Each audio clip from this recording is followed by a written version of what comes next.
Selamat pagi teman-teman semua. Assalamualaikum warahmatullahi wabarakatuh. Salam sejahtera untuk kita semua. Om Swastiastu, Namo Buddhaya. Nah, hari ini kita ketemu untuk sebuah kelas yang teman-teman pilih untuk semester ini. Kelasnya adalah Psikologi Perkembangan Anak Usia Dini, Deteksi dan Intervensi, gitu ya. Biasanya kelasnya diampu oleh tim teaching 2 orang kalau semester-semester sebelumnya, saya dan Bu Elga. Tapi untuk semester ini diajar khusus saya saja, dan nama saya di situ ya. Nah, sebetulnya apa sih tujuan dari mata kuliah ini gitu ya? Jadi mata kuliah ini sebetulnya itu akan membekali teman-teman tentang pengetahuan dan keterampilan penelitian terkait perkembangan anak usia dini, deteksinya dan intervensinya.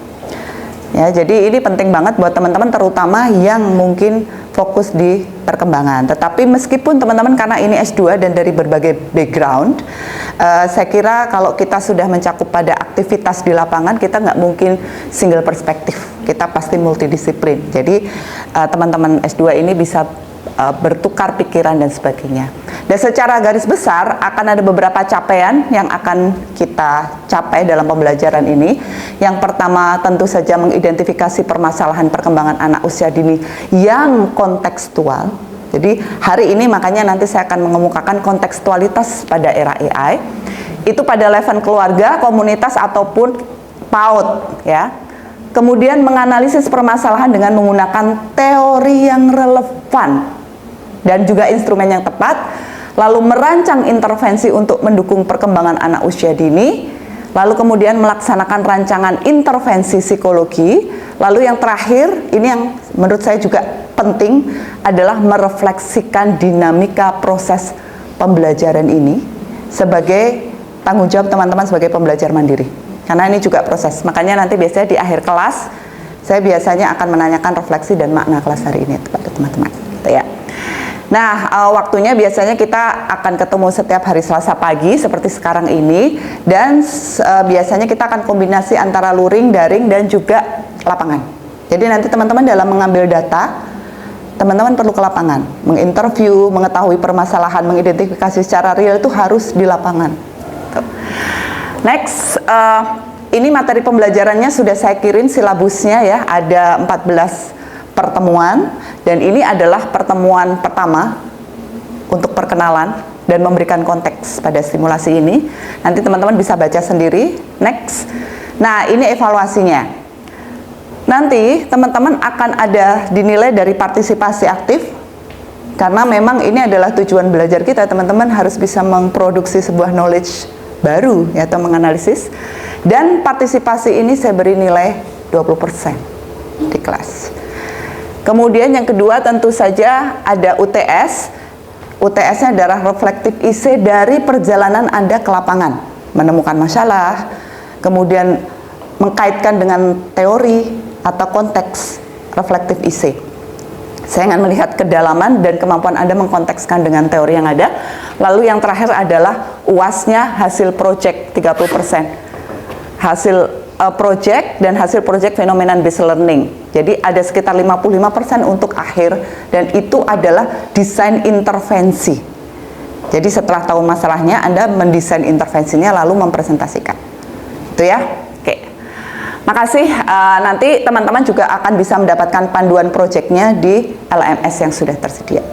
Nah, kita akan masuk ke mata kuliah hari ini tentang Human Development di era AI. Sebelum itu, tapi silakan teman-teman menyaksikan sebuah video.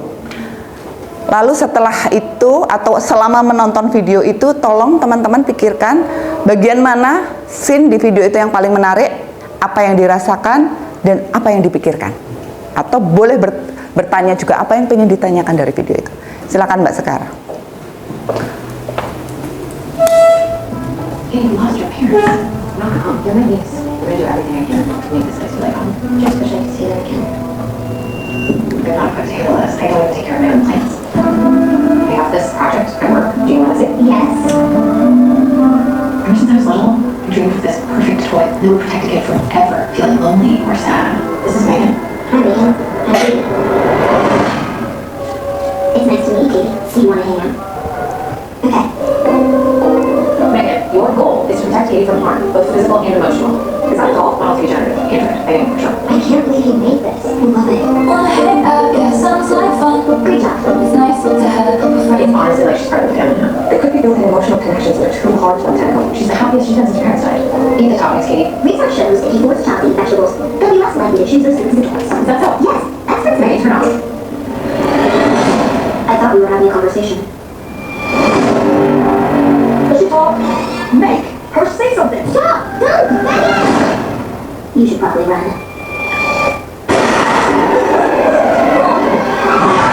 Megan, Sugar's friend and the road. I won't let anything harm you. Hey, turn off. Recalibrating the sun smile. Megan!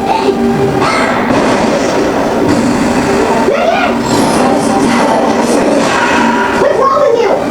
Don't worry, Katie. I won't let anything harm you. Ever again. It's nice to have. Oke, tadi sudah nonton videonya. Siapa yang ingin mencoba menjawab 3 pertanyaan saya? Bagian mana yang paling berkesan? Apa yang teman-teman rasakan dan apa yang dipikirkan dari video itu? Ini sebetulnya sudah ada filmnya Megan 2. Ada yang udah nonton belum, Megan? Belum ya? Jadi ini backgroundnya adalah teman robot ya, yang diberikan pada anak yang baru saja kehilangan kedua orang tuanya untuk menjadi teman, karena tadinya dia sedih banget nggak bisa ngapa-ngapain sehingga dia punya teman ini. Siapa yang pengen mencoba mengemukakan bagian mana yang dilihat, bagian mana yang dirasakan? Ya,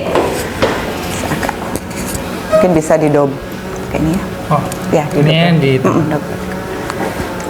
silakan Mas. Oke.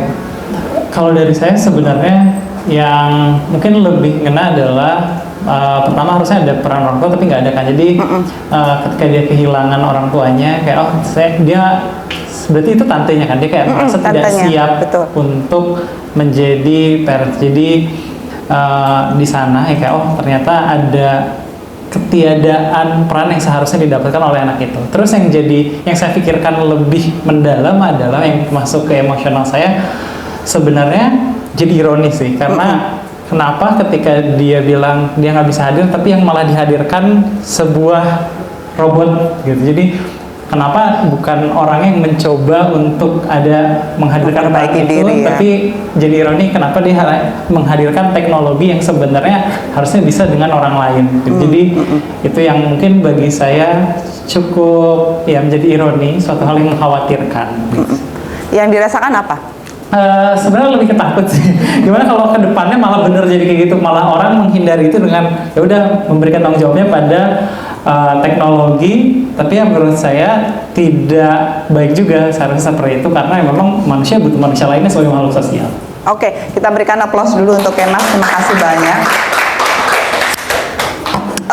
Sehingga pertanyaan berikutnya adalah bagaimana bayangan teman-teman manusia itu akan hidup di era AI tadi itu. Jadi itu sebetulnya yang akan kita diskusikan hari ini. Sebetulnya nggak perlu masa depan, hari ini pun sudah mulai seperti itu, Mbak Sekar. Nah, ada gambaran nggak bahwa era sekarang ini sebetulnya manusia itu tuh punya another version of them. Makanya namanya dark mirror. Jadi ada kacanya, tapi dark. Teman-teman kalau lihat film Netflix itu ada dark mirror. Cerita tentang Black Mirror ya, Black Mirror. Tapi kalau ini disebut dark mirror. Jadi dia memirrorkan dirinya tetapi dari sisi-sisi yang negatif. Kira-kira yang dilakukan Megan tadi itu, tiba-tiba nyerang, tiba-tiba nggak peduli, itu dilakukan manusia juga nggak? Banyak nggak dilakukan di era sekarang? Banyak gitu. Jadi sebetulnya itu mirrornya kita juga yang dilakukan oleh mereka. Next. Nah, apa sebetulnya artificial intelligence itu? Kecerdasan buatan. Jadi ini tidak sekedar teknologi atau komputer atau internet seperti kemarin, tetapi ini sebuah bentuk kecerdasan buatan yang memiliki kemampuan understanding, problem solving, dan kemampuan berpikir manusia lainnya. Jadi jangan-jangan nanti juga bisa ada analytical, makanya sekarang riset-riset sudah mulai bisa pakai AI. AI dibuat dan dikembangkan untuk menirukan kecerdasan manusia. Kalau di dalam psikologi kecerdasan itu ada kecerdasan apa saja? Emosi, sosial, kognitif, bisa itu diambil semua. Ada yang bilang saat ini emosi belum sepenuhnya, but who knows? Gitu ya. Terutama dalam aspek kognisi. Makanya ini kita pahami, kalau kemarin kita bilang kita hidup di digital era. Digital era itu sebetulnya era perpindahan, migrasi data secara digital dari manusia terkoneksi melalui internet. Tapi kalau AI itu sebetulnya dia bukan lagi cuman jaringan internet, dia entitas baru. Jadi semacam makhluk baru. Teman-teman kalau lihat film Mission Impossible yang terbaru, itu dia menyebutnya entitas baru.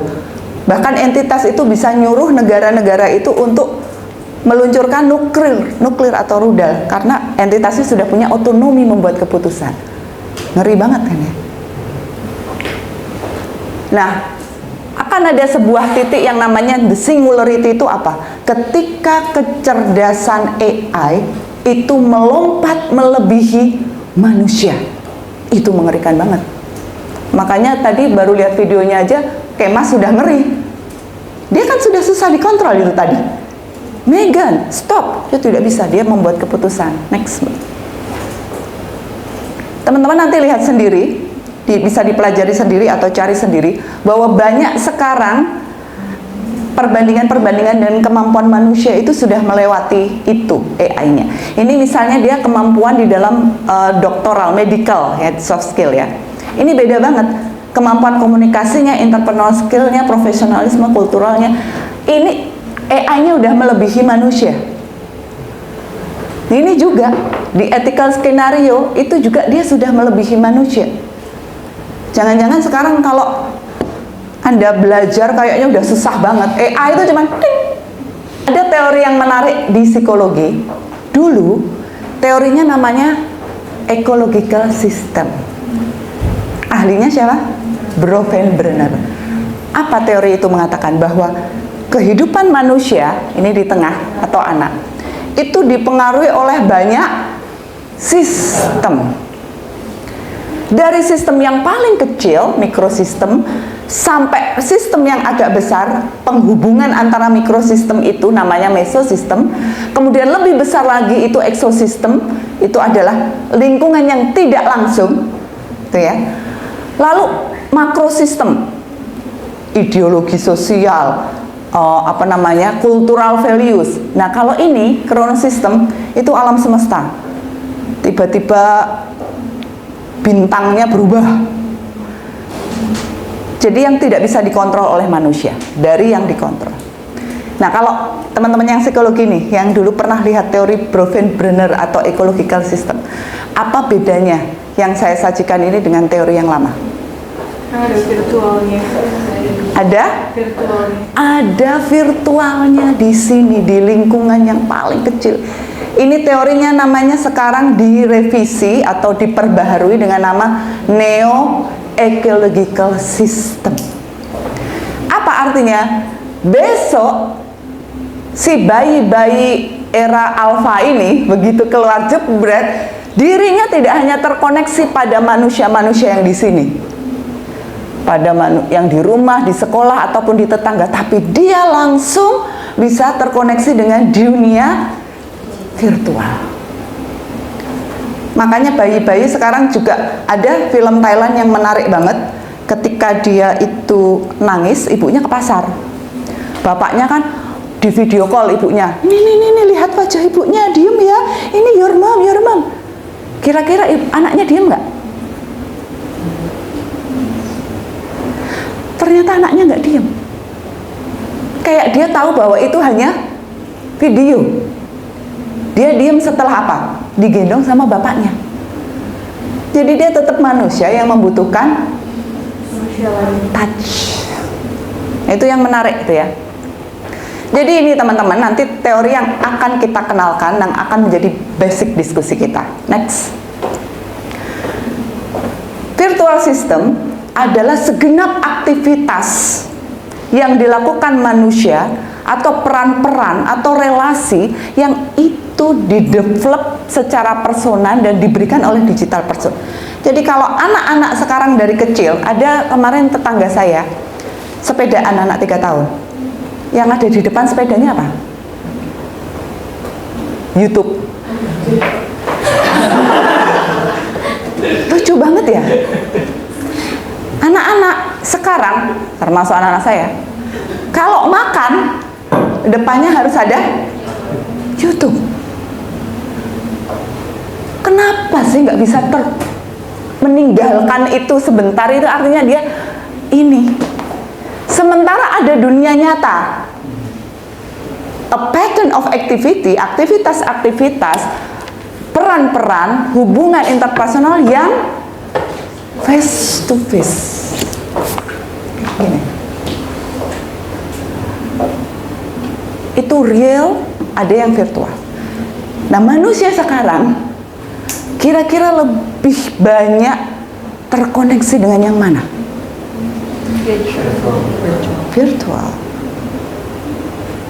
Nah, itu nanti ada bahasan yang menarik, tetapi ini harus disadari sebagai landasan berpikir bahwa manusia sekarang tidak bisa dilepaskan dari konteks ini. Kemarin saya mendampingi, Ais, tesisnya menarik sekali tentang sexual abuse antar saudara kandung. Oke ya, kan Anda barusan tahu ada Facebook kumpulan komunitas ya.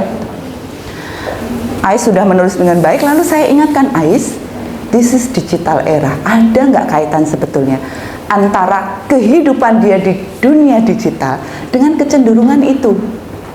Entah kecenderungan melakukan sexual abuse terhadap saudara atau kecenderungan berhenti, whatever itulah. Kata Ais ada, Bu. Karena memang beberapa di antaranya juga semakin menguat. Jadi tadinya mungkin dia mau udah ini kayaknya berdosa ya, kayaknya nggak bagus gitu. Tapi terus dia lihat, di komunitas Facebook ada kok, berarti nggak salah-salah amat. Artinya value itu dibuat oleh digital, virtual. Oke, next. Nah, di dalam teori ini yang menarik nanti kalau teman-teman riset ya, karena ini kan teman-teman science, jadi nanti harus meriset fenomena. Ini ada model yang namanya PPCT. Bagaimana kita menganalisis sebuah perilaku atau fenomena itu dengan cara pandang ini kalau di teori neo-ecological system. Prosesnya, personnya, konteksnya sama waktunya. Jadi namanya PPCT. Oke, kita lihat contohnya ya. Proses. Aku mau contohnya bullying. Ketika kita mau meneliti bullying, kalau sekarang ini Anda meneliti bullying biasanya gimana? Langsung ke kenapa dibully? Karena teman saya langsung ke situ. Tapi kalau kita pakai neo-ecological system, jangan lupa ada aktivitas digital. Anda perlu tanyakan itu juga.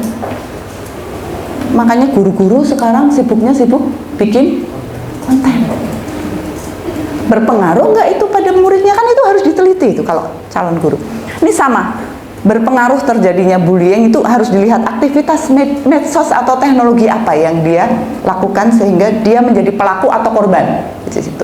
Lalu kedua, karakter orang seperti apa yang terpengaruh menjadi korban atau pelaku yang itu tuh mudah dipengaruhi oleh medsos juga atau dipengaruhi digital. Kan ada ya orang-orang yang lihat digital itu langsung ini lagi tren, jadi langsung sudah terpengaruh. Tapi ada karakter yang enggak. Nah, ketika dia jadi pembuli, kita perlu meneliti. Ini sebetulnya termasuk karakter yang mudah dipengaruhi enggak sih oleh teknologi, oleh medsos atau enggak? Demikian juga yang korban. Itu kalau pakai neo-ecological.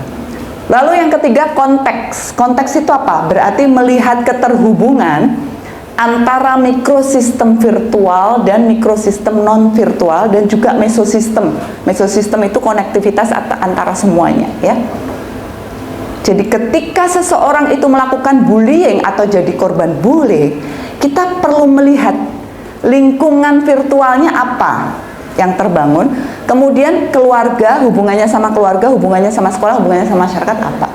Mungkin dia membuli, atau tadi itu dia melakukan sexual abuse terhadap saudaranya karena dia lihat medsos. Lalu apa hubungannya ya? Kok bisa ya lihat medsos terus dia membuli? Terus kita tanya, peran orang tuanya apa nih? Orang tuanya memberikan value cukup nggak? Kok sampai medsos ini bisa langsung mempengaruhi? Nah, ini namanya di sini konteks. Lalu yang terakhir, waktu. Bagaimana proses karakter pribadi, konteks saling berinteraksi setiap waktu, dan apakah ada kondisi tertentu atau perubahan budaya mempengaruhi ketiga faktor itu. Oke, ini dulu untuk hari ini ya. Jadi saya kira ini menjadi dasar berpikir kita. Kenapa neo-ecological system itu menjadi dasar berpikir kita untuk meriset sebuah fenomena. Karena ternyata sebetulnya banyak penelitian, kita perlihatkan secara cepat aja Mbak, nanti bisa kita akan diskusikan di ketemuan ke depan, itu tentang, terus Mbak.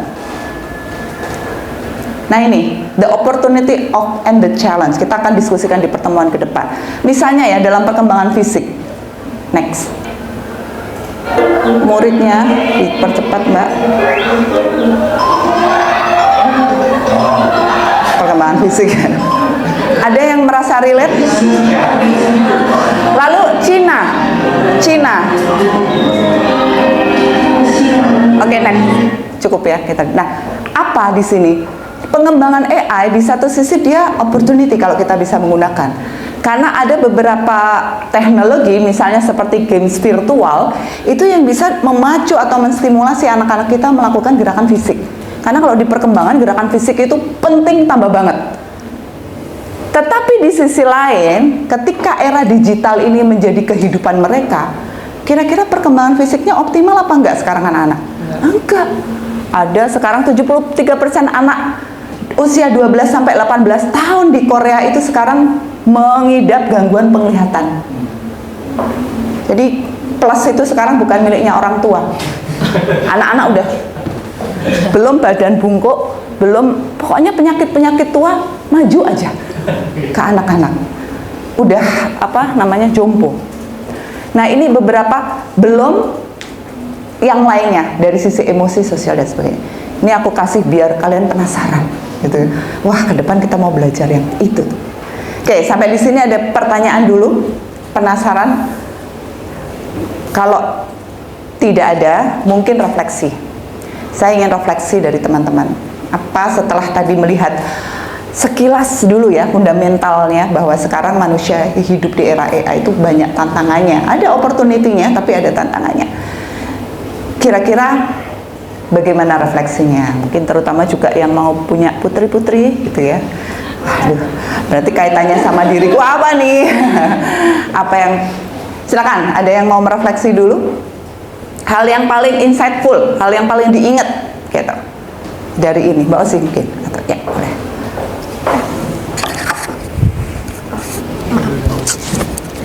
Oke, terima kasih Bu Novi atas kesempatannya. Refleksi dulu ya, ternyata memang saya belum sempat menonton si Megan ini, tapi memang sangat menakutkan ya ke depannya.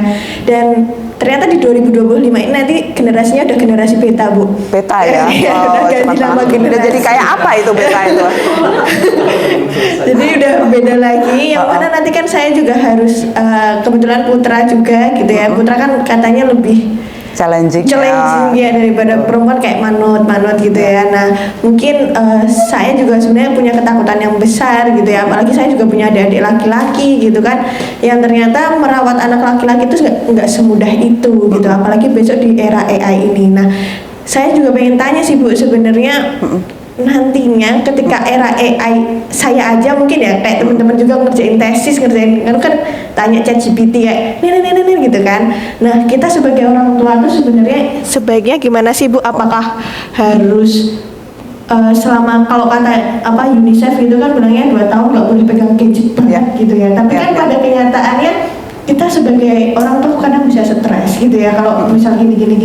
Apakah perlu sesaklek itu, atau mungkin ada toleransi tertentu, atau intinya tips and trick biar kita tuh bisa merawat anak kita tetap beradaptasi dengan teknologi tapi tidak kebablasan yang kayak Megan tadi gitu. Ya. Terima kasih. Kita berikan aplaus dulu ya. Saya sebenarnya akan diskusikan ini lebih dalam di pertemuan ke depan, tapi saya akan berikan satu sudut poin ya. Jadi menurut teori otak nih, anak-anak itu akan berkembang optimal atau kita namakan golden age itu 0 sampai 3 tahun. Cara berkembang optimalnya apa? Cara berkembang optimalnya adalah dia harus terus terkoneksi dengan real environment atau face to face environment dulu. Kenapa? Karena kita harus menyiapkan kapasitas otaknya ini di sini, di neuronal proliferation ini, di sinaptogenesis. Jadi ketika klik klik klik gitu, itu tuh harus real sebagai manusia. Jadi kalau dia tahu batu, caranya tahu batu gimana? Pegang batu. Karena kalau enggak, dia cuma tahu batu dari video, dia nggak ngerti batu. Dia akan tahu batu, mengatakan itu batu dan belajar konsep batu ketika dia pegang itu batu. 3 tahun. Kenapa ini perlu disiapkan dulu sebelum dia mengenal dunia lain? Karena hati-hati, ini ada masa pruning. Pruning itu dia sudah mulai bisa menghilangkan sinapsis atau konektivitas yang banyak dia dihilangkan. Tetapi itu munculnya nanti pas remaja. Remaja itu ternyata ada hormon yang tinggi banget muncul, yaitu hormon kortisol, stres. Makanya anak remaja sidik-sidik galau. Kalau Anda mengenalkan, jadi dia udah mengenal teknologi ini dari kecil, kan udah banyak dan belum siap ininya. Tetapi kemudian remaja dia mulai galau, mulai terpengaruh. Nah ini bahayanya itu, makanya kenapa sekarang banyak muncul mental health problem. Karena prefrontalnya belum siap. Prefrontal ini atau sistem limbiknya dikasih sama teknologi itu, dikasih reward system. Love, like. Prefrontalnya nggak kuat, belum kuat. Karena kecilnya belum diajak ngomong. Lihat, anak-anak kecil sekarang bisa ngomong nggak? Speech delay. Ketika dia nggak bisa ngomong, dia nggak mikir. Gitu ya. Jadi itu mungkin kita bisa diskusikan di ke depan. Terima kasih sekali teman-teman untuk kelas hari ini. Kita berikan aplaus untuk semuanya karena antusias sekali. Kita akan ketemu minggu depan dengan meneruskan tema ini. Terima kasih. Selamat siang. Assalamualaikum warahmatullahi wabarakatuh.